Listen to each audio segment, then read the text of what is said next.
order to make the most dangerous weapons in the world, you have to use some of the most dangerous materials in the world. During the course of making plutonium for nuclear weapons, they dumped about 440 billion gallons of contaminated liquids into the ground. For many future generations, this nuclear waste will be a threat to the groundwater, to the ecology, to people's health and safety. If they had continued with what they were doing by the year 2000, the river was going to be so radioactive, the whole river, that you could not use it for drinking water.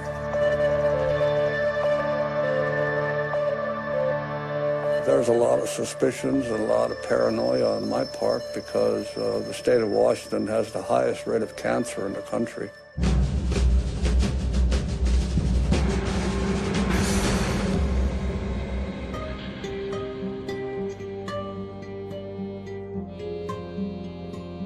У нас сверху, как сказали, что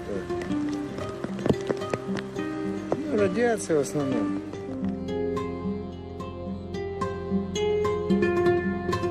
В общем, молоко, говорят, полезное, и творог, и все, а что наше такое? А вот сами понимаем, что если тут...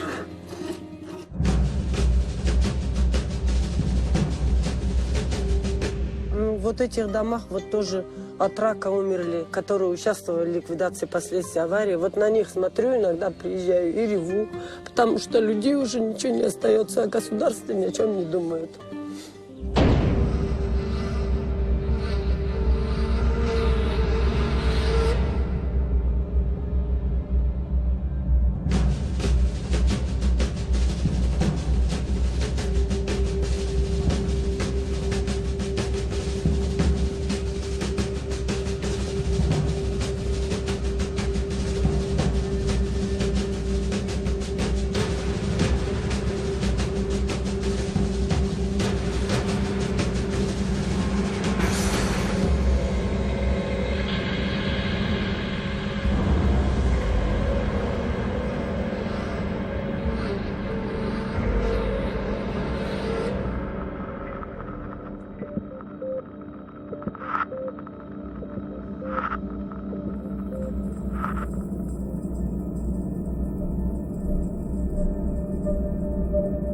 These images, shot in June 2002, shocked public opinion.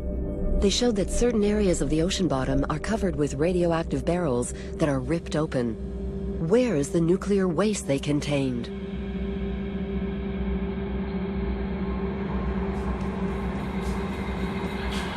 Our crew is setting out on a worldwide investigation to find out how both industry and the military manage their nuclear waste.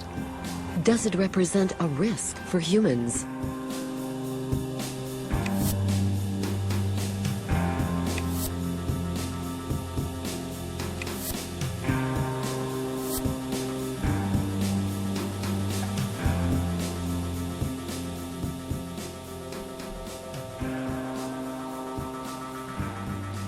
Greenpeace is the largest anti-nuclear organization. They shot the images of the damaged radioactive barrels on the sea bottom. This NGO opened its doors to show us its treasure, its video archives.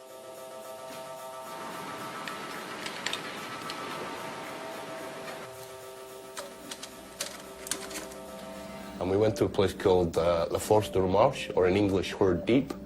It's just off of La Hague, between La Hague and the Channel Islands. Very near to fishing grounds, very near to popular beaches. So what did you find there, down in the sea? Rusted radioactive waste barrels, broken radioactive waste barrels, empty radioactive waste barrels. We can see marine life, eels, fish, taking up residence in the radioactive waste barrel. So then your question is, where's the radioactive waste? The radioactive waste is in the environment.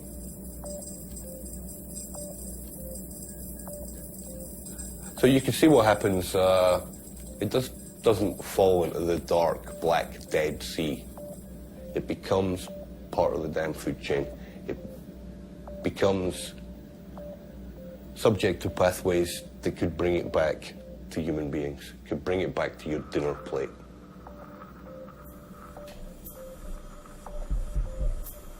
Was that a common practice for nuclear industry at that Look, time?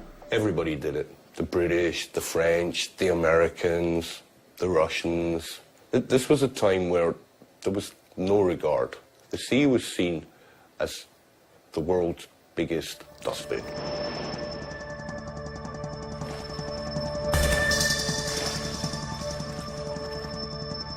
In less than 50 years, countries using nuclear energy have buried over 100,000 metric tons of waste in various oceans. The British alone have dumped 80% of the total amount. Switzerland, with no coastline of its own, is in second position.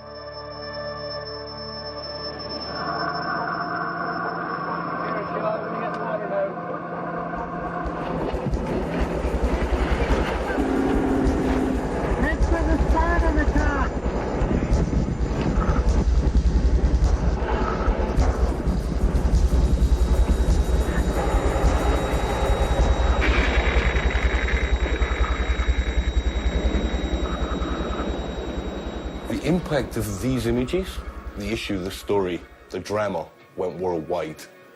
It took another 10 years before we really effectively won that campaign and ended the dumping of radioactive waste in the sea from ships. In 1993, a United Nations treaty finally forbade all submersion of nuclear waste. This ban is a victory for the protection of the environment, but it does not solve the problem of radioactive waste. Armies and nuclear power plants continue to produce such waste every day all over the world. The waste is created in the core of nuclear reactors. To fuel a nuclear power plant, assemblies of uranium, a radioactive mineral, placed in the core of the reactor, produce energy. After 4 years, the assemblies are depleted. They are removed from the reactor and placed in storage pools where they will be left to cool for several years. They have become radioactive waste. Inside the assemblies, the nuclear reaction has transformed the uranium. New elements have appeared, such as gas and metals, which have been given strange names: plutonium, cesium, americium, krypton, and many others. Their lifespan varies from a few fractions of a second to millions of years. These radioactive wastes are dangerous for people and must be isolated. Anyone and anything that comes in contact with a radioactive element is contaminated. This radioactive waste comes in many forms, more or less dangerous according to its level of radioactivity.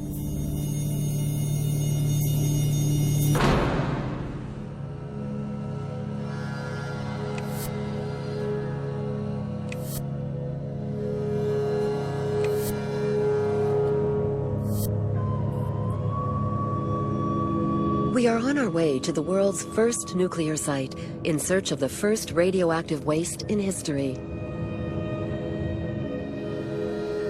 In 1942, in the midst of the Second World War, the site of Hanford was chosen by President Roosevelt's administration for developing the atomic bomb. That was the Manhattan Project. Built in the middle of the desert, the Hanford camp became a city of sheds and trailers housing 51,000 people. 9 nuclear reactors and 5 plutonium factories were hastily built there.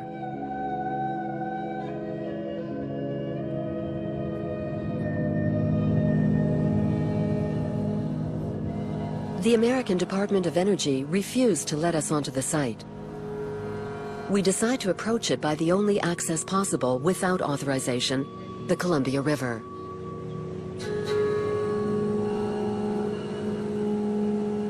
They picked a remote area like this out here in case it did blow up or cause a problem. They wouldn't kill that many people and contaminate an area that anyone cared about that much.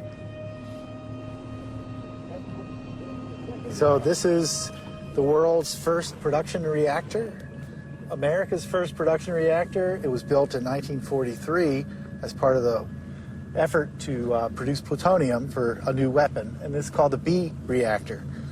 And it produced the plutonium for the Nagasaki bomb.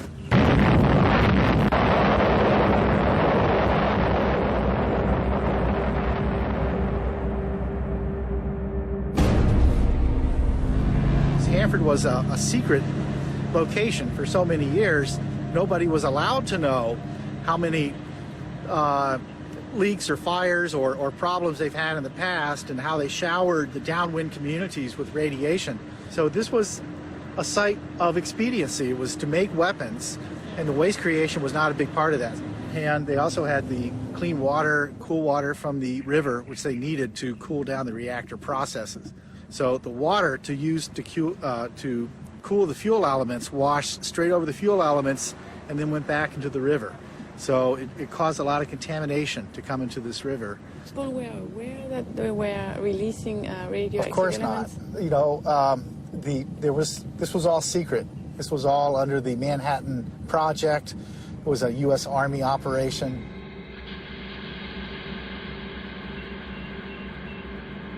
The bed of the Columbia River still has a film of radioactive sediments that no one knows how to remove, and which continues to contaminate the water. But the most shocking is what this film excerpt shows. At the time, the people in charge of the site let the Hanford families use the river without informing them of the danger to which they were exposed.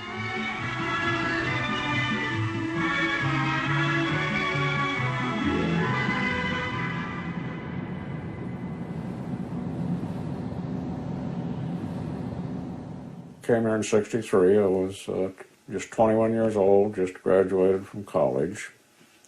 I was young. I believed my superiors, the older people, you know, and I believed all this.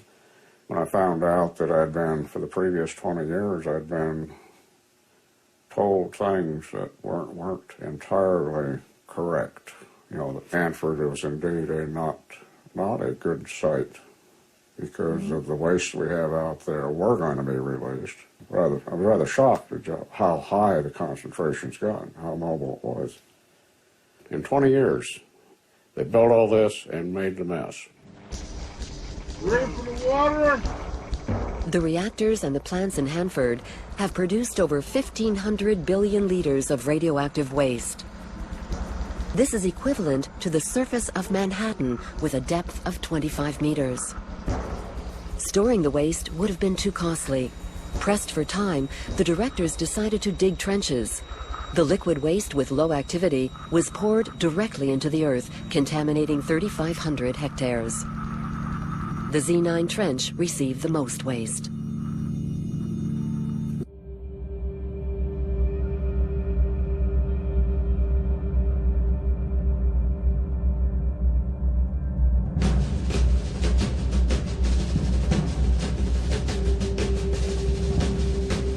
The Z9 crib has so much plutonium in it.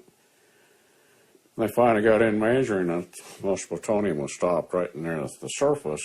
They became concerned that it could go critical.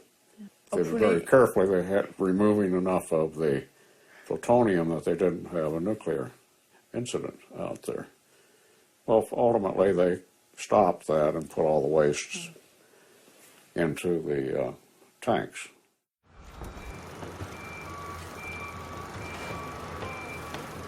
In 1943, to store the highly radioactive liquid waste, the engineers built 170 enormous concrete tanks, each big enough to contain a building.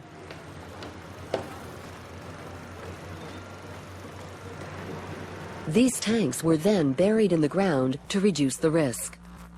This storage solution was to be temporary. Unfortunately, the engineers discovered in the 1980s that 60 waste tanks were leaking, contaminating the water table. Today, 200 million liters of very radioactive mix still remain that must be neutralized as quickly as possible. Cameras placed inside the tanks enable us to see it. Emptying the tanks is an enormous technological challenge. A plant made to trap the waste in glass is actually under construction. In the meantime, the radioactive contamination continues to spread beneath the tanks. Even though we're living in the desert and there's only 7 inches of rain a year, there's enough water that gets into the soil will move this waste into the groundwater. And for hundreds of thousands of years of groundwater beneath the site would be toxic. There's chemicals in the reaching the river now from the reactor areas, primarily chromium, will affect the nest that the salmon, they lay their eggs in the gravel. This chromium concentrate comes up and it surrounds the eggs before it mixes in the water and is toxic to the baby fish.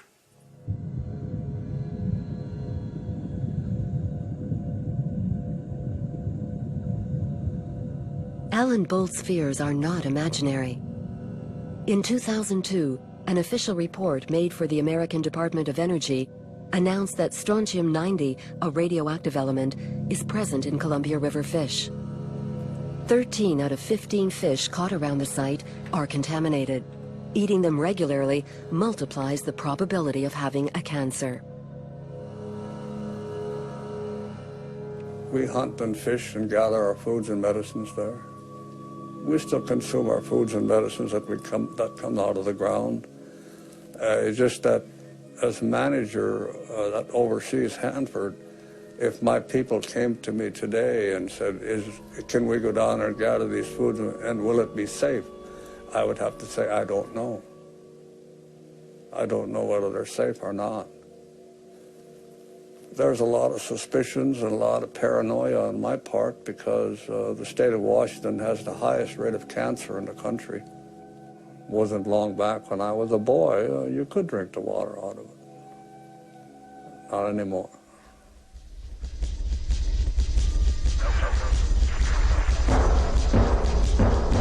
We wanted to establish a precise evaluation of the river's pollution. We went there with a scientific team.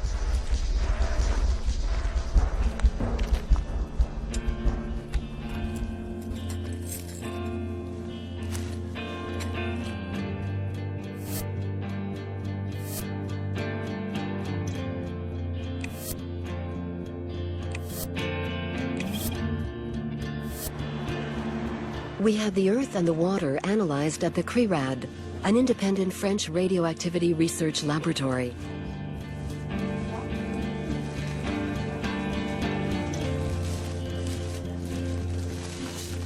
Qu'est-ce que vous avez trouvé à Hanford, sur le site d'Hanford aux États-Unis? Les deux prélèvements qui ont été faits dans le secteur 300 montrent deux choses. D'abord, une contamination en tritium de l'eau de la Columbia, 13 becquerels par litre à cet endroit, alors qu'en amont, il n'y a pas de tritium, moins de 2,5 becquerels par litre. Et deuxièmement, une contamination à la fois par de l'uranium, déséquilibré avec son radium. Il y a 4 fois plus d'uranium que de radium, et ça, c'est pas naturel. C'est donc bien de l'uranium lié au fonctionnement du site. Et puis de l'europium-152, qui est un élément artificiel.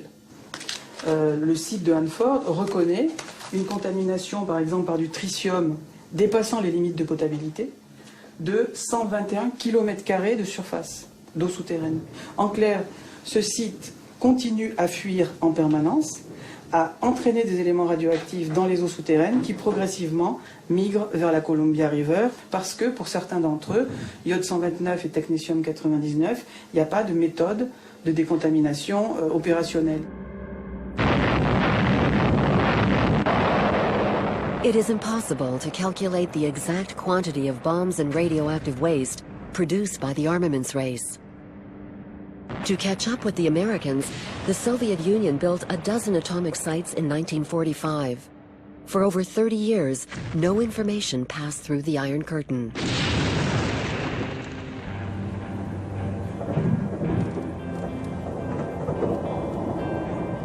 In 1976, the first information concerning Russian nuclear developments became known.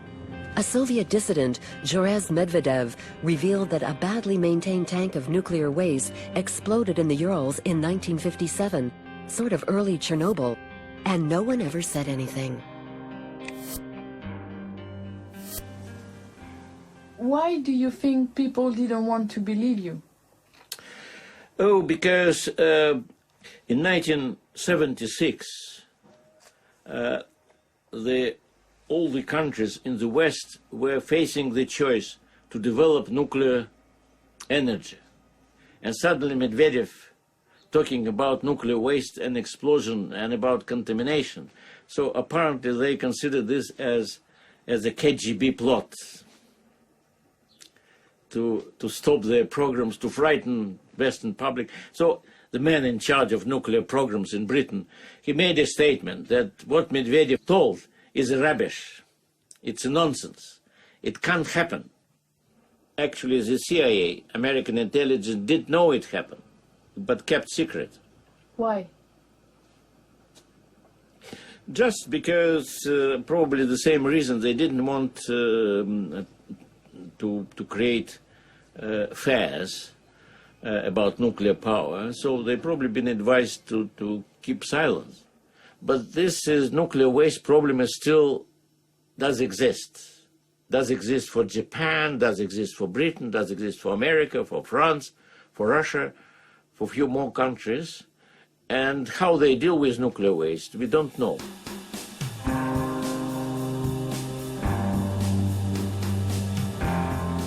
The 1957 nuclear accident took place in the Urals, in a part of Chelyabinsk. It was stifled by the CIA, the Russians, and the entire nuclear industry because it would reveal that radioactive waste was not only polluting, but also explosive and capable of causing veritable catastrophes. Since 1946, Russian atomic bombs were produced at the nuclear site of Mayak, the twin of Hanford, the American site. It is a closed city, forbidden to foreigners. The waste tank that exploded in 1957 was near this town and remains inaccessible.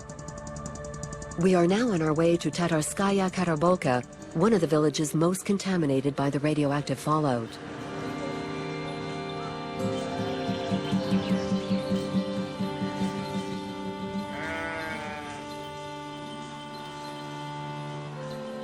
Тогда мне было 11, ну где-то уже 12 должен был. Я 2 сентября родилась, 29 сентября. Мы все были на поле, убирали картошку. Ученики, вся школа. В школе у нас учились очень много, больше 1500 человек. Вдруг около 4 часов прогремел взрыв сильный. И все старые люди думали, что война началась, которые знали, участвовали на войне. Потому что взрыв был такой, вся земля тряслась. И вот увидели со стороны русской кораблики, небо стало сначала черное, грязное, и расползалось по всему небу вот так сильно. The power of the explosion of the radioactive waste was equal to 75 metric tons of TNT. Radioactive elements were propelled to an altitude of more than 1 kilometer, contaminating about 15,000 square kilometers. More than 200 people died on the spot, and 270,000 were exposed to the radiation. This nuclear accident was the worst in the world before Chernobyl. But everything was kept secret. 2 days after the catastrophe, the workers in the kolkhoz once again picked up their children at school and went to work in the fields. Нас построили на линейку и сказали, что опять нужна ваша помощь колхозу на уборку урожая. И маленьких с 1 класса забрали детей. И мы, когда пришли, увидели такую картину, что кругом было выкопаны траншеи тракторами, видимо. И нам подошли, значит, вот колхозники, кто прикреплен был ученикам, и сказали, что вот из кучек всю картошку вываливаете вот эти траншеи. Людям ничего не объяснили. И тогда учителя говорили, зачем мы должны закопать? А нам сказали, что урожай нельзя употреблять пищу. Он заражен, загрязненный. А чем, никто нам не говорил.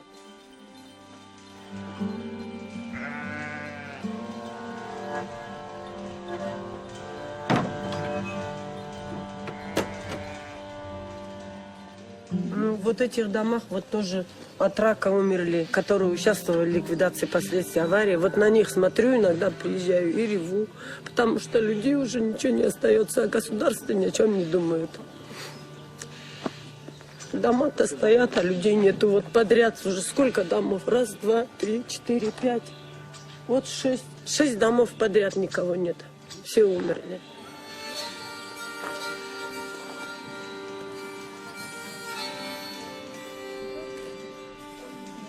У нас в основном болезни раковые заболевания.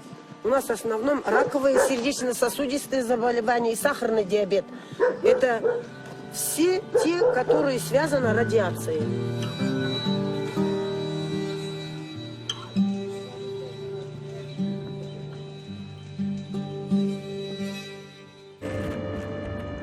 The Mayak site and its activities are still kept secret. From the beginning, the plutonium plants of this enormous complex have dumped their liquid waste into the lakes, transforming them into giant open-air reservoirs. We discover, however, that the lakes of waste are contaminating the main watercourse in the region, the river Techa. This river provides water to many villages before flowing into the Ob River that crosses Siberia to the Sea of Kara.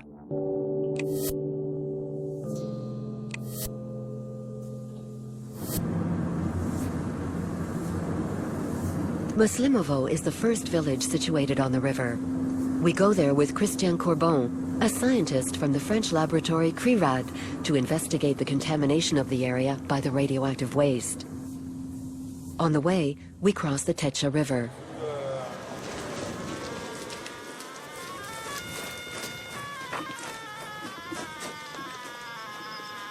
Oula, déjà c'est chaud là. Juste là. Juste au pied des escaliers, on est à 1400 chocs secondes. Ce qui est assez élevé.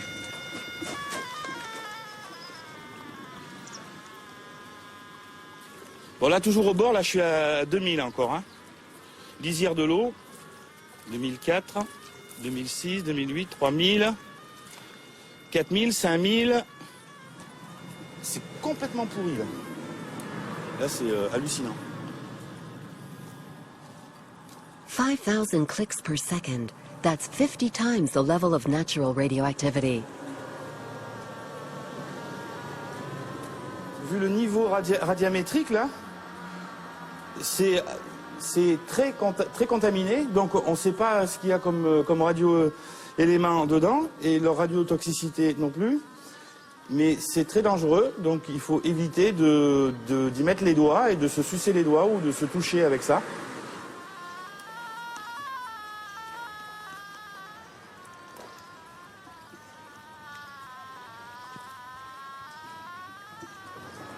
Au-dessus de l'eau, 9000.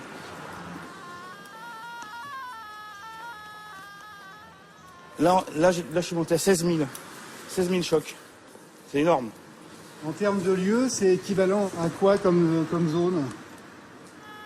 Là, on peut trouver ça dans l'environnement. Tchernobyl. Mais bon, comme ça, au bord d'une route, sous un pont, trouver des niveaux pareils, non. Sous un pont où tout le monde a accès en plus. Ben oui, parce qu'il y a plein de traces de pas. Il y a des gens qui doivent venir chercher des roseaux ou pêcher, je sais pas.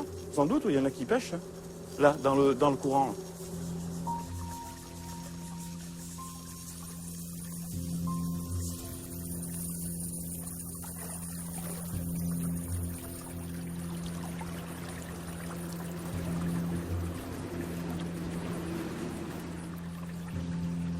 L'accès de cette rivière devrait être fermé. Je ne devrais pas pouvoir être là à ce moment, maintenant. C'est une poubelle nucléaire en pleine nature, avec des niveaux d'irradiation énormes. Je pense aux gens qui ont dû construire le pont neuf là à côté. Ils ont dû prendre des bonnes doses et bien se contaminer. D'ailleurs, il faudrait qu'on parte là aussi pour limiter notre dose. Et c'est assez rare que ça m'arrive dans l'environnement de devoir quitter un lieu à cause de ça, quoi. À cause de...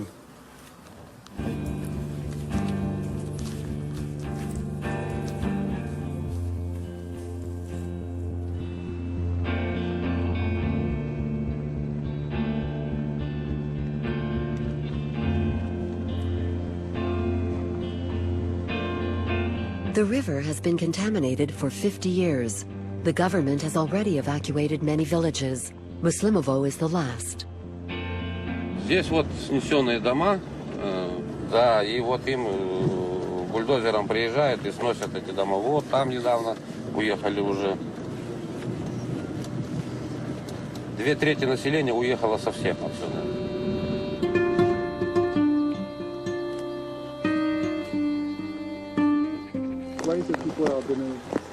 Из-за радиации, только вот у нас сверху, как сказали, что радиация в основном. Просто как-то в душе не ложится. Это страшно, как после бомбежки. Просто это в душе как-то все кипит, ну, все это обидно, жалко до слез, все это разваливается.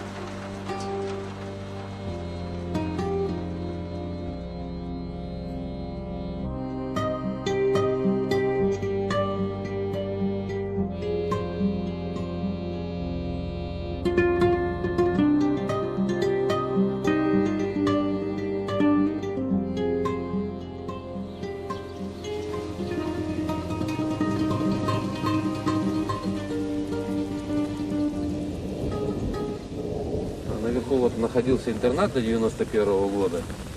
В этом интернате жили дети, которые приезжали из соседних деревень. И средняя школа у нас только у Муслимова была. И у них это было излюбленное место отдыха. Они здесь загорали, ловили рыбу, отдыхали. А здесь самая высокая точка у нас в селе Муслимова. Гусят пасли, бабушки сидели. Целый день она на траве сидела, и все это под низом ее ударяло радиацией. Сейчас этих людей уже нет живых.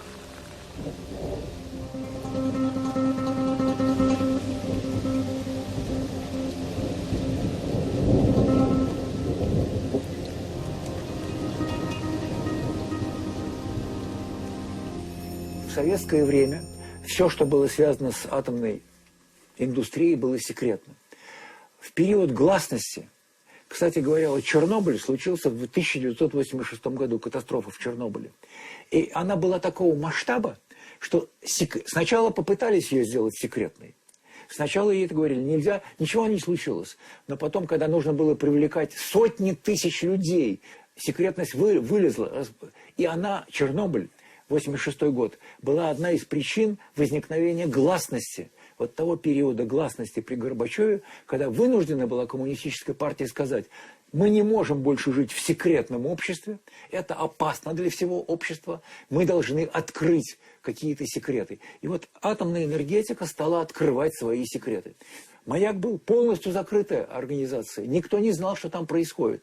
Аварии, катастрофы, которые там были полностью секретны. Секретно, но мы знали, это по слухам, по всему, что это были грязные секреты, потому что катастрофы на Маяке влияли на жизнь десятков тысяч, сотен тысяч людей. И мы стали об этом говорить. И Ельцин, который пришел на волне вот этих демократических преобразований, он вынужден. То есть вот после краха режима, политического режима одного, возникает какой-то короткий период, когда новый режим говорит правду. Это было в России с 91 до 95 года. А потом снова сильнее, да.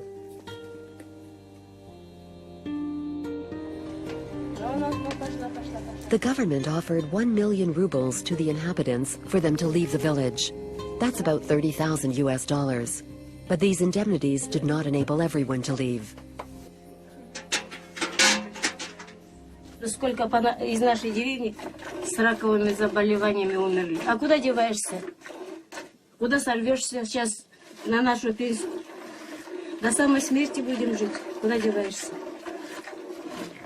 Вы знаете, вот вам как-то объясняли, какие продукты самые вредные, вот если радиационно смотреть?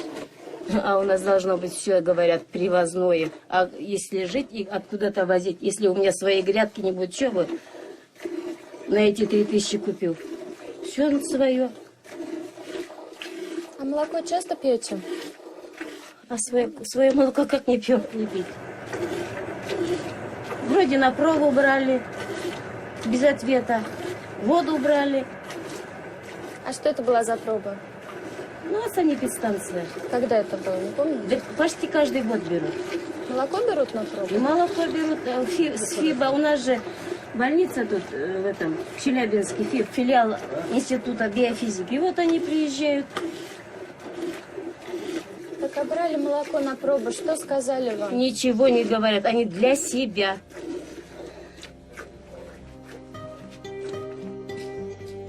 We take a sample that we send to the laboratory. The analysis we receive are unequivocal. The milk is contaminated. It contains a significant quantity of cesium-137, of tritium, and strontium-90, a radioactive element that is incorporated in bones. A regular consumption of the milk increases the risk of cancer. The FIP in the large neighboring city of Chelyabinsk is a hospital specialized in nuclear medicine that analyzes the milk. The population is regularly examined here without ever knowing the results.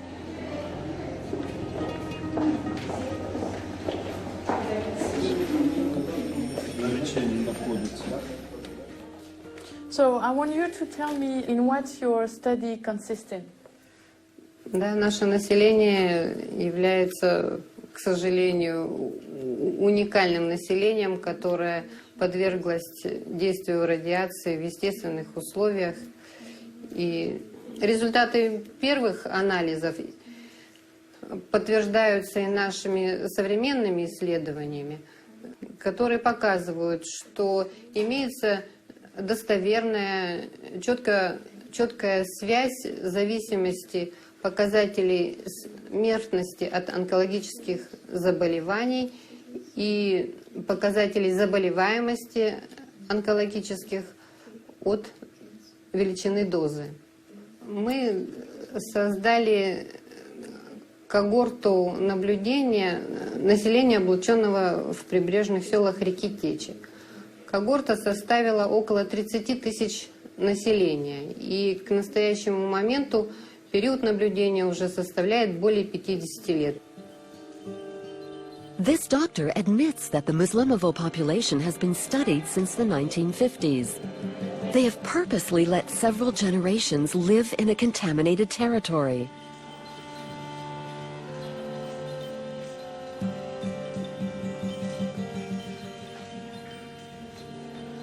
Действительно, они нас держат как подопытные кролики.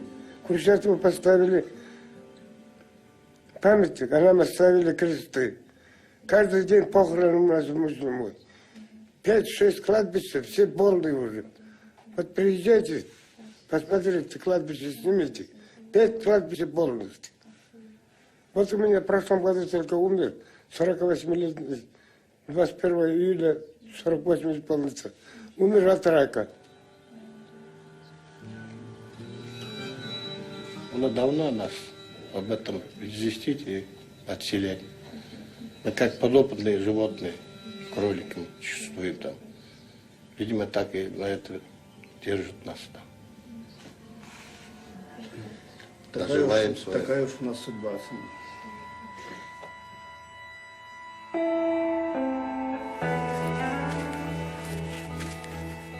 In Muslimovo, access to the banks of the Techa River is forbidden, but the protective measures are minimal.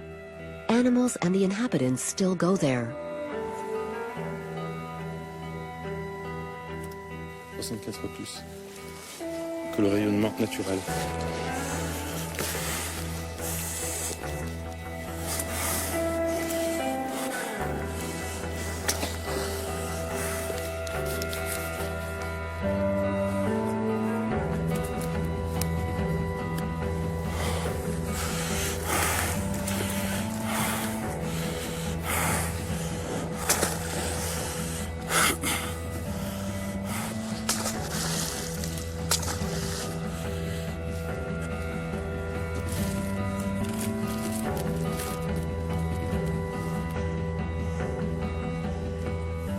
C'est gros ou pas? Ouais. Super.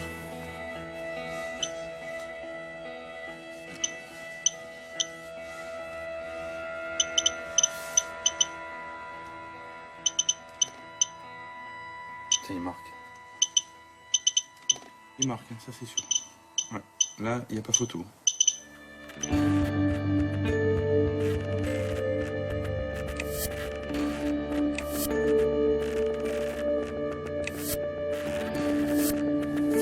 Back in the CRERAD laboratory, Christian prepares the analysis.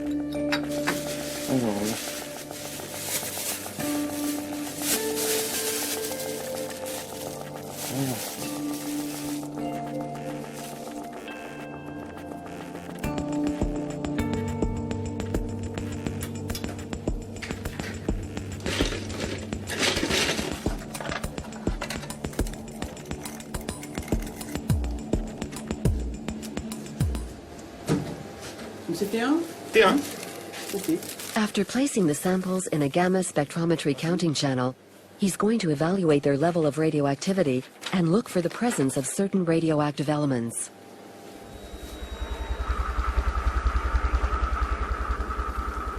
Donc là, je l'ai centré sur le césium 137. Oui, mais c'est... Il n'y a pas photo. Il y a une bonne contamination au césium 137. Hein. Ah oui, ça c'est plus que net. Hein. C'est même énorme. After a few days, the final results will be ready. Alors, les analyses en laboratoire montrent d'abord qu'il y a toujours aujourd'hui une contamination importante de l'eau de la rivière Técha par du tritium, ce qui n'apparaît pas dans les publications officielles. Deuxièmement, cette contamination de l'eau a induit et continue à induire une forte accumulation, en particulier de césium 137 dans les terres des berges, avec des concentrations en césium qui transforment vraiment ces terres en déchets radioactifs. On a mesuré jusqu'à 180 000 becquerels par kilo dans la terre prélevée au niveau du pont. Et donc, évidemment, des doses de radiation pour les populations qui marchent sur ces sols qui sont importantes.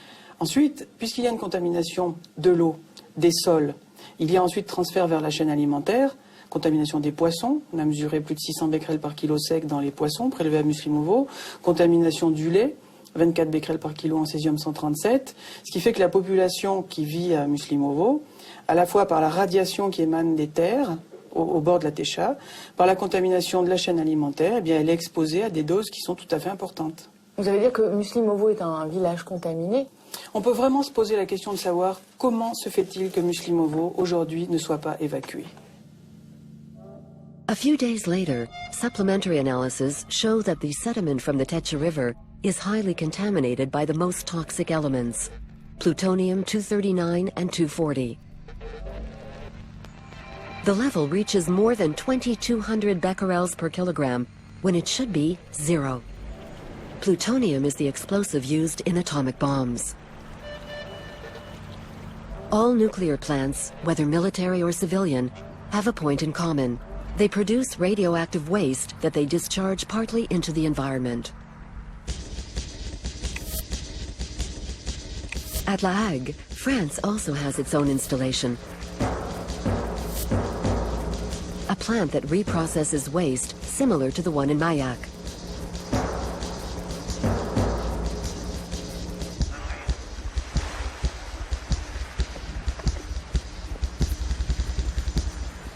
Ouais, donc là, en fait, on se trouve juste dans l'alignement de la sortie du tuyau de rejet radioactif, donc qui vient de l'usine Kojima de La Hague. Donc juste derrière moi, il y a l'usine Kojima, et puis ce tuyau, il part en mer, 4,5 km de conduite, et il se rejette à 1700 mètres de l'extrémité de la pointe de La Hague. Ici, en dessous, là, on a l'équivalent de 33 millions de fûts de 200 litres de déchets nucléaires qui, tous les ans, passent ici à travers donc ce tuyau et sont rejetés en mer. Si ces produits étaient conditionnés dans des fûts, depuis 1993, il serait formellement interdit de les rejeter.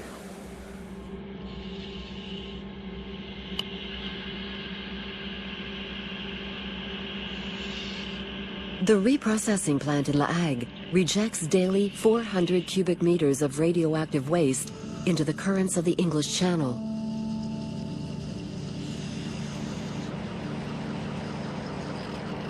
Certain elements, such as iodine-129, can be detected as far as the Arctic. The analysis carried out by Greenpeace show that certain ocean bottoms have become true radioactive waste dumps. The seaweed, shellfish, and mollusks are also contaminated.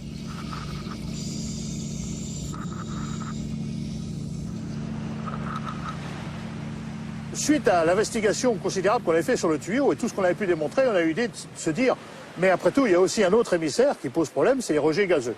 Donc là, on a dit, mais comment on pourrait faire? Alors on s'est dit, la meilleure solution pour se mettre à hauteur des cheminées, c'est d'utiliser des cerfs-volants. Donc on a pris de très très grands cerfs-volants, sur lesquels on a monté le long du câble un petit tuyau, et puis on a pompé l'air, on a pompé le gaz à la hauteur des cheminées, à l'extérieur de l'établissement, et regardez ce qu'il y a dans le panache.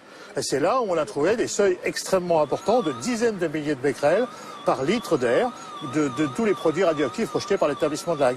Finalement, ça n'avait jamais été mesuré, on était les premiers. Suite à ces mesures de krypton qu'on a fait dans l'environnement, on s'est dit quand même, ça serait bien de regarder un petit peu ce qui se passe concrètement. Et donc on a utilisé pour ça un logiciel américain, qui est celui qu'utilise Kojima, pour regarder la dispersion de ce krypton 85. Et alors là, on a pris la source de krypton, qui part de cette cheminée, et on a regardé comment ça se disperse sur l'Europe. Et on s'aperçoit qu'en 2-3 jours, suivant la direction des vents, l'ensemble de l'Europe est concerné par ces rejets.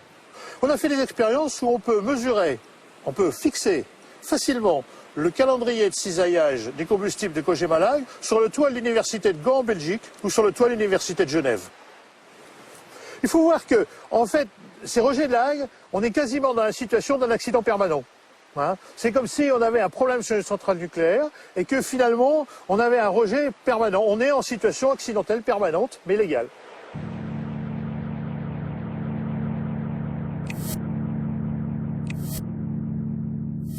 L'usine de La Hague est vraiment une des installations du monde qui a les autorisations les plus importantes. Si on regarde par exemple la quantité de krypton qui a été rejetée par l'ensemble de tous les essais d'armes nucléaires, les 500 essais atmosphériques d'armes nucléaires, c'est de cet ordre de grandeur.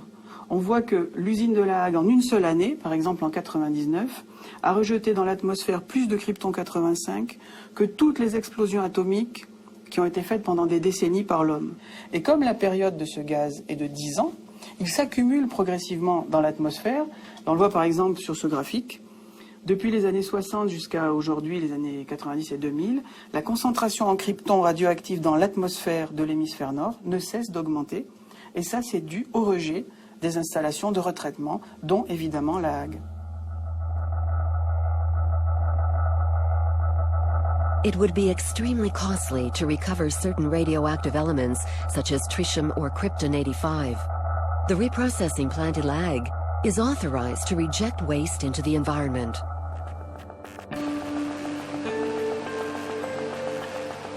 The reprocessing plant in La Hague has its own team that takes samples and measures the radioactive fallout. We meet the manager, accompanied by the site's director of communications. Est-ce que les rejets de l'usine contaminent l'environnement? Non, je ne parlerai pas de contamination. Nos seuils de mesure sont tels que on détecte la radioactivité naturelle. Et donc nous sommes dans le bruit de fond de la radioactivité naturelle. Donc si on ne parle pas de contamination, on parle de quoi?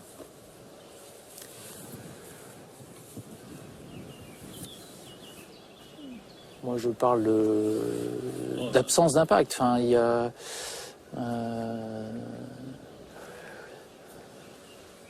bon, enfin, on va la refaire là parce que je. The director of communications intervenes. La question c'est est-ce que l'environnement est contaminé quoi? Voilà. Oui. Donc l'environnement il n'est pas contaminé. Non, il n'est pas contaminé. Il n'est pas contaminé. Vous avez des traces, vous avez des traces, on trouve des traces dans l'environnement. Il n'y a pas de contamination. We understand the embarrassment of these Areva employees. They must recognize that this operation rejects radioactive waste into the environment without having the right to use the word contamination. On sait qu'il y a des rejets radioactifs dans l'environnement, mais l'industrie nucléaire nous dit que ces rejets ne sont pas dangereux puisqu'ils sont en dessous des normes sanitaires. Le problème, c'est que lorsqu'Areva dit « nous sommes en dessous des normes », la bonne question, c'est est-ce que ces normes sont pertinentes? Et le problème, c'est qu'elles ne le sont pas. Ces normes sont basées sur le modèle Hiroshima-Nagasaki, où là-bas, les gens ont été exposés à une irradiation intense, mais externe et très courte. À La Hague, ça n'a rien à voir. Les gens qui vivent autour respirent en permanence, mangent en permanence des éléments faiblement contaminés de l'air de la chaîne alimentaire. Et donc, leur corps reçoit à de très faibles niveaux, mais en permanence, des doses de radiation à l'intérieur. C'est ce qu'on appelle une contamination interne, chronique, à très faible niveau. C'est pas du tout le même système, c'est pas du tout le même modèle. Et on l'a bien vu, par exemple, à Tchernobyl. En se basant sur ce modèle d'Hiroshima et Nagasaki, les scientifiques avaient dit, autour de Tchernobyl, on ne constatera jamais d'augmentation de cancer, c'est pas possible. Et puis au bout de 5 ans, ils se sont aperçus qu'il y avait une épidémie massive de cancer de la thyroïde chez les très jeunes enfants, et ils ont été obligés de reconnaître que le modèle était faux. Eh bien, autour des installations nucléaires, c'est le même problème. On applique un modèle de risque qui n'est pas représentatif. Donc il y a bien autour de La Hague un impact de contamination de l'environnement, et il est très probable que ça conduise à un impact sanitaire. Et c'est pourquoi utiliser ce modèle pour prédire le nombre de gens qui auront un cancer autour de La Hague, c'est une absurdité scientifique. Être soumis à de faibles doses de radiation, ça augmente les risques de cancer. Ce ne sont pas les associations qui le disent, c'est la Commission internationale de protection radiologique. Cette commission considère, en ayant pris en compte les études qui existent sur l'homme, sur les animaux, que le modèle de risque sans seuil est le modèle le plus réaliste. Autrement dit, que considérer que toute dose, même très faible, augmente bien les risques de cancer, c'est le modèle qui rend le mieux compte de la réalité. Reprocessing plants are responsible for 80% of the radioactive waste in Europe. Why reprocess the waste? In Arriva's brochures, the combustion cycle is shown as a closed circuit. This technology is presented as reprocessing. When you reprocess a glass bottle, you reuse 100% of the matter. Is it the same for nuclear waste?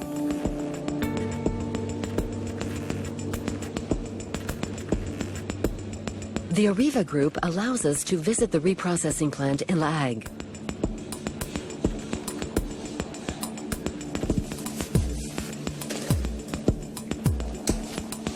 The spent nuclear fuel from 58 power stations in France and in some foreign countries arrives at La Hague by train and by road. It is then unloaded by robots inside the completely airtight building. Any contact with the fuel would be deadly. After being unloaded, the fuel is placed in storage pools while waiting to be reprocessed. It must cool down further and lose some of its radioactivity. Voilà, donc c'est une des 4 piscines d'entreposage intermédiaire des éléments combustibles. Vous avez dans cette piscine 9 mètres d'eau, dont 4 mètres au-dessus des paniers nous protègent intégralement du rayonnement. L'eau en elle-même, elle est contaminée par les poussières qui viennent des réacteurs.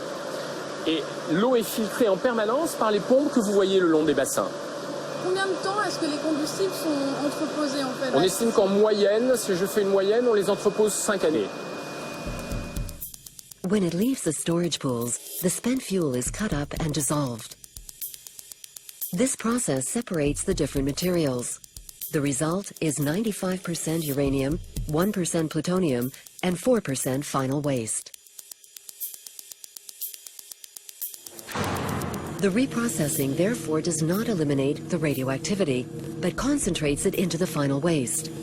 This is extremely dangerous, as it contains 99% of this radioactivity. It is cast in molten glass and stored in wells. Si on prend l'exemple d'un réacteur de 1000 MW, ce réacteur va produire chaque année 20 tonnes de combustible usé, et nous allons produire à partir de ces 20 tonnes de combustible entre 15 et 20 conteneurs de verre. Donc quelque part, un réacteur va fournir en termes de déchets de haute activité l'équivalent de cette surface au sol.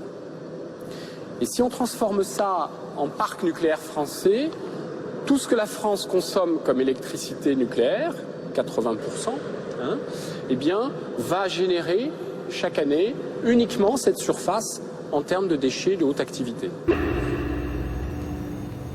The surface of these glass containers is relatively small, but they will remain dangerous for several 100,000 years. The plutonium is reusable. It holds great quantities of energy. Mixed with uranium, it forms a new fuel, MOX. But the greatest volume of matter recovered during the reprocessing is uranium. It represents 95% of the waste. We could not find out what happens to it. If reprocessing is really recycling, how is uranium reused? Que devient l'uranium de retraitement d'EDF?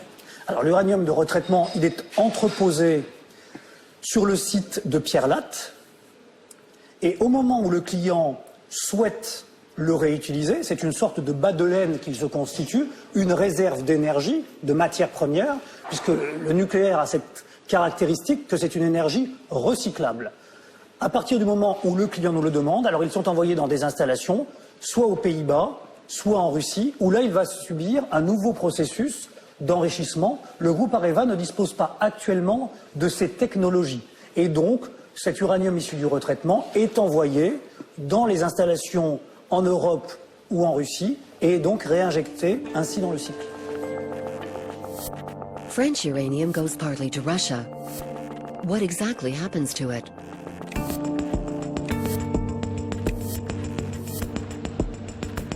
Vladimir Chuprov of Greenpeace Russia tells us that the uranium is sent to Tomsk in the middle of Siberia. He comes along with us. Why are we going to Tomsk now? We're following the train with the hexafluoride uranium from France. We assume that some part of this material will be dumped forever in Russian Federation. We don't know, maybe we'll learn more about that in Tomsk. We will look at the documents, we'll ask local authorities, local experts, we'll learn from local NGOs, and we'll try to learn what's happened, what's going on with French materials there. We grasp the incredible journey made by the French reprocessed uranium. It leaves the south of France, travels 900 kilometers by train to Le Havre, then 3,500 kilometers by boat to St. Petersburg, and another 3,200 kilometers by train to end up here in the middle of Siberia. When it arrives in Tomsk, this dangerous matter has traveled over 8,000 kilometers. Alexei Toropov is Vladimir's contact in Tomsk. He supplies him with all the information about the activities in this region. По правой ветке, да, громко очень, чтобы эти там дорожники не выносились, значит.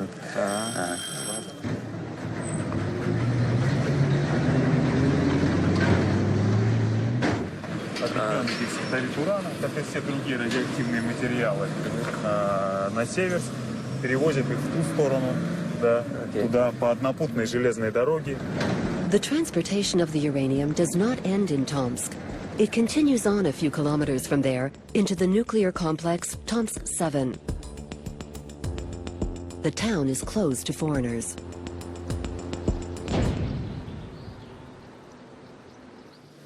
Это тот самый секретный завод Томск-7? Да, это Северск, город Северск. Сколько населения? 125 тысяч человек примерно. И обнесен колючка по периметру, я вижу, да? Полностью колючая проволока вместе с Сибирским химическим комбинатом. А уже отдельно производство Сибирского химического комбината охраняются еще отдельно, естественно, еще более, так сказать, мощной физической защитой.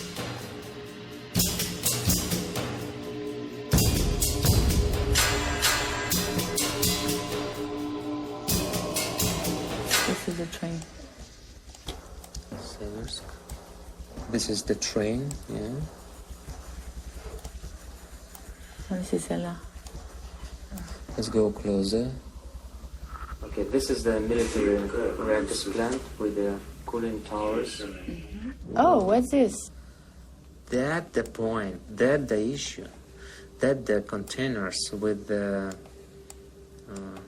hexafluoride uranium stored on the territory of Siberian. And you can see that this one point, this is every container, yeah, because it's 10 meters length, so it could be seen from the space as it lying in the open air. These fields of containers are out in the open with no particular protection. We would like to have confirmation that it really is uranium. We are going to show you some, because we have no authorization to go into Tomsk 7. So we're going to show you some pictures so that you can explain to us what we see now. Да, вот это город Северск. Вот тут, видимо, площадки хранения, наверное. Или, вот они, наверное, площадки. Просто отдохнуть, да. Да, вот это и есть хранение контейнеров с гексафторидом урана, совершенно верно. So this is safe. Ну, раз хранится, наверное, безопасно. Я думаю, если бы нужна была крыша, сделали бы крышу. There's no danger for environment nor for health impact. Нет, у него же выбросов не бывает. Нет. Ни выбросов, ни сбросов. Это герметичные контейнеры, которые хранятся. Другое дело, если, скажем, вдруг, не дай бог, упадет самолет и разобьются контейнеры. Вот в этом случае ядовитое облако куда-то может пойти, да. Но это от жилых кварталов далеко. Но вы знаете, я могу сказать, вот у нас такая громадная территория, что если несколько гектаров займется вот этими контейнерами, меня, честно говоря, это мало волнует. Когда французский уран поступает сюда, что с ним дальше происходит? Здесь его доводят до нужных кондиций, то есть переливают гексаторид урана, переливают из контейнеров, которые приходят с поездом, переливают на СХК уже в свои контейнеры, затем доводят до нужной концентрации по урану 235, то есть чтобы из него можно было изготовить топливо для атомных станций. И вот такое уже готовое почти топливо, только не в виде таблеток, а в виде гексафторида урана, но обогащенного, его отправляют во Францию опять в этих же емкостях. So do you think that 100% that goes from France goes back to France? Ни в коем случае. Порядка 80%, даже больше, может быть, я точную цифру не знаю, порядка 80% объединенного гексафторида урана остается здесь, на площадках СХК, то есть хранится. France abandons tons of depleted uranium in the depths of Siberia. It's not highly radioactive, but it's still the kind of waste that must be monitored and stored in good conditions. Back in France, EDF, owner of the French nuclear power stations, confirmed the information discovered in Russia. 90% of the remaining matter is left in Russia after being enriched. And this new data changes the final results of the reprocessing. When uranium is enriched, 90% of it is not reusable. It follows that the reprocessing of waste allows only 10% of the matter to be recycled. We are very far from the 96% announced by Areva, who uses this figure to present nuclear energy as recyclable. This low level of reprocessing is achieved at the price of dangerous transportation, pollution, and radioactive fallout in the environment. The choice of reprocessing is therefore questionable. Only 3 countries in the world have chosen this solution: France, England, and Japan. But that doesn't mean other countries have solved the waste problem. In the United States, the bars of spent fuel are placed inside reinforced containers stored around the power stations. For many scientists, this is the best method. It avoids handling and transportation. But the least costly technique, the most used around the world, is simply to leave the spent fuel in large storage pools while waiting for an eventual solution.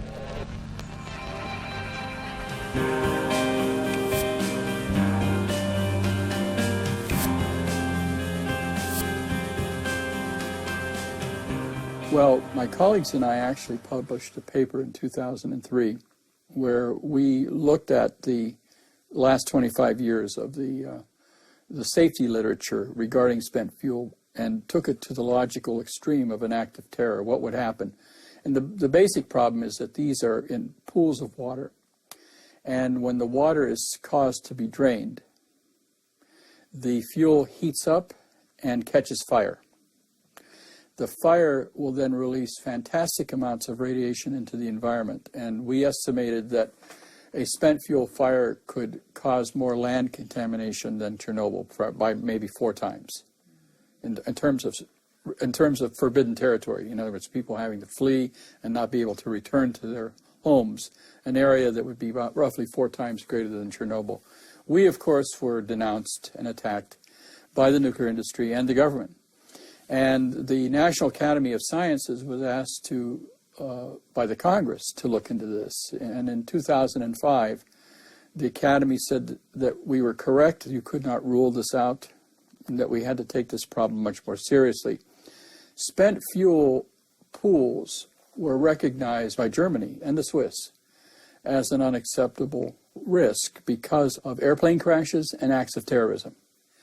And Germany in particular has moved much of its spent fuel into these dry storage areas. So these concrete storage containers are put into hillsides, or if they can't put them into hillsides, they surround them with real thick concrete buildings, so that if an airplane crashes into them, it will not cause the radiation to leak and cause the collapse. Our government refuses to do this, mainly because it costs money. The French, as you know, at Le Hague, they have anti-aircraft guns. They have lots of spent fuel in pools there. But their idea is, we'll shoot the airplanes down. We don't have that here in the United States. At least 450 storage pools containing radioactive waste are spread around all the countries using nuclear power. Each nuclear power station and each reprocessing plant has at least one. So there are just as many ultra-sensitive places to monitor. The dangers linked to nuclear waste appear to be more and more serious.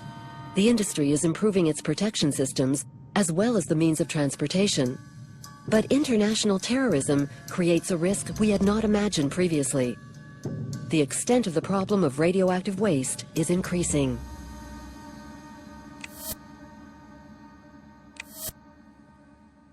On est parti sur cette technologie en faisant un pari, c'est celui de savoir traiter les déchets.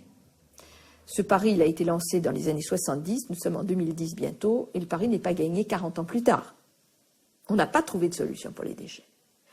Le traitement des déchets, cela pourrait être effectivement la réutilisation massive du déchet nucléaire, ce n'est pas le cas avec le MOX, ou ça pourrait être un instrument permettant d'incinérer les déchets nucléaires, ça n'existe pas.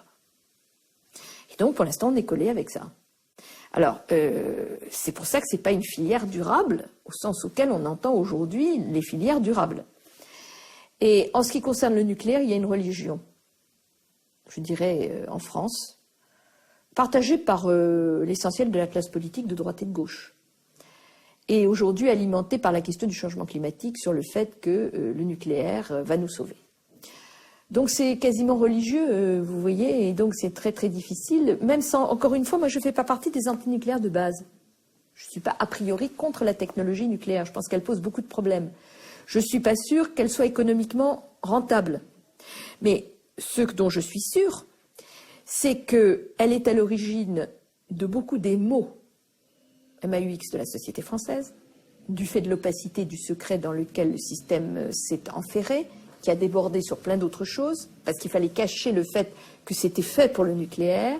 Et deuxièmement, c'est à l'origine d'une partie de nos difficultés économiques actuelles, dans la mesure où le fait que nous ayons tout misé sur le nucléaire a fait qu'on n'a pas développé les énergies renouvelables, l'efficacité énergétique, les nouveaux matériaux, etc., etc., et que notre industrie est en retard.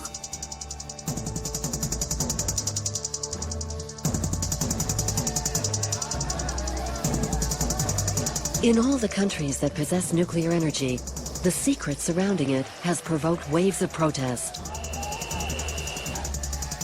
The movements of opposition have called for more democracy. After decades of confrontations throughout the world, certain states, like Germany, Belgium, and Italy, have decided to take into account the wishes of their inhabitants.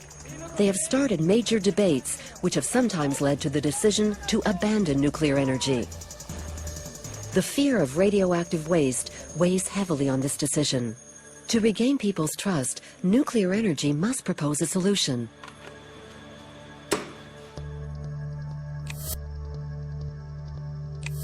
Current research shows that it might have the beginning of a solution in 2050 by means of transmutation. Meanwhile, the most recent proposal is to bury the waste underground. The site of Bure in France has been chosen for a laboratory unique in the world. A team of scientists is testing the possibility of storing radioactive waste at very great depths in the earth. Voilà, on y va. C'est parti. Voilà, donc on va descendre à 490 mètres. C'est au milieu de la couche d'argile que l'on étudie. Cette couche d'argile se situe entre moins 422 et moins 552 mètres.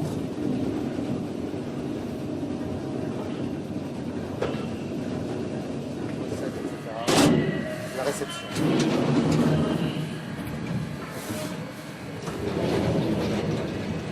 The laboratory is at the center of an enormous clay bubble, chosen because it is impervious to water. On va installer dans cette couche géologique des déchets nucléaires. Donc on va stocker des déchets nucléaires de haute activité vie longue et de moyenne activité vie longue. Donc des déchets fortement radioactifs. Les déchets les plus radioactifs. Alors ce que l'on étudie ici, ce sont en fait les propriétés de confinement de la roche. Pour confiner sur de très longues périodes, dizaines de milliers, centaines de milliers d'années, la radioactivité. Pourquoi? Parce que ces déchets sont dangereux? Ce sont évidemment des déchets très dangereux. Et au bout de certain nombre de milliers d'années, les colis de déchets seront soumis à une dégradation. Et donc il faut que la roche assure un confinement de tous les produits radioactifs de façon à ce qu'ils restent confinés le temps de la décroissance radioactive. The concrete, stainless steel and glass which trap the radioactivity will eventually disappear. The waste will be released and will travel slowly through the layer of clay and rise to the surface. The waste will be dangerous for at least 200,000 years. It must not come out into the environment sooner. The engineers' calculations and their decisions are vital for the future. Alors il faut bien voir que donc, le stockage, s'il est construit dans les années 2025-2030, a environ 70 ans à un siècle d'exploitation. Au bout de cette phase d'exploitation, 70 ans, un siècle, eh bien ce site sera surveillé pendant peut-être encore 200 ans derrière. Au-delà, s'il peut continuer à être surveillé, il sera surveillé, mais il est possible que la mémoire soit perdue. Et donc il est important que le stockage en lui-même soit sûr, de sorte que même si la mémoire était perdue, eh bien il ne puisse pas arriver quelque chose de dommageable. On peut imaginer qu'un jour, quelqu'un fasse de l'archéologie et redécouvre ces fûts? Bonne question. On a eu cette question de la mémoire qui est venue souvent de la part du public. Et on a eu deux opinions qui sont apparues un peu spontanément dans les débats. Des gens qui ont dit non, le stockage, il faut absolument qu'on le marque en surface par des œuvres gigantesques, peut-être par de l'art, parce que l'art, on le préserve, on s'en souvient, c'est beau, par des pyramides, des choses comme ça. Et comme ça, les hommes du futur se souviendront que là, il y a un stockage. Et puis il y a eu d'autres opinions, des gens dans la foule, qui ont dit mais non, au contraire, il faut banaliser, parce que si on laisse une trace, et si on ne l'oublie pas, alors l'homme du futur sera aussi curieux que nous, et il y aura un archéologue du futur qui va se précipiter pour aller chercher le stockage. Alors après, ça c'est presque de la poésie, j'ai envie de dire, on est dans la science-fiction. Toujours est-il que là, chacun peut avoir tort ou a raison. Ça, je donne rendez-vous dans 100 000 ans pour le savoir. Mais dans tous les cas, on en revient à cette question de la mémoire ou de la confiance. Est-ce qu'il faut mieux faire confiance à l'homme, à la société, pour gérer les déchets, ou à la géologie? C'est aussi ça la logique du stockage. Aller chercher de la stabilité en profondeur, quoi qu'il advienne en surface.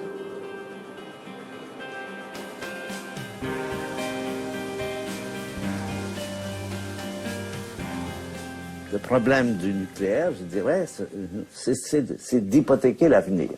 Hypothéquer l'avenir entre le moment où vous mettez un réacteur en marche et le moment où vous l'avez démantelé, il peut y avoir plus d'un siècle. Est-ce qu'un seul régime politique a pu durer un siècle? Est-ce qu'il y en a beaucoup dans l'histoire? Il y en a très peu. On voit aujourd'hui l'Argentine qui a été très riche à un moment donné, qui devient très pauvre, l'Union soviétique qui s'effondre. On ne peut pas parler de stabilité politique à l'échelle de 1000 ans, en tout cas. Imaginez que les Égyptiens avaient fait stocker du nucléaire. Aujourd'hui, vous voyez qui s'en occuperait. Je pense que c'est effectivement un peu délirant de penser pouvoir gérer l'avenir à des périodes comme celle-là, quand on regarde le passé de l'histoire humaine, quand on voit les changements, les bouleversements et tout ça. Pour moi, c'est un peu délirant, ça, je dois bien le reconnaître. What will this landscape look like in 200,000 years? Will there be a city, a sea of ice, an ocean, or a field of flowers like today? Nuclear energy is the only human activity that requires us to consider such a long time span. 200,000 years means more than 6,000 generations that must be protected from our current activities. The engineers seem confident, but their responsibility is enormous. They must guarantee the security for 6,000 generations.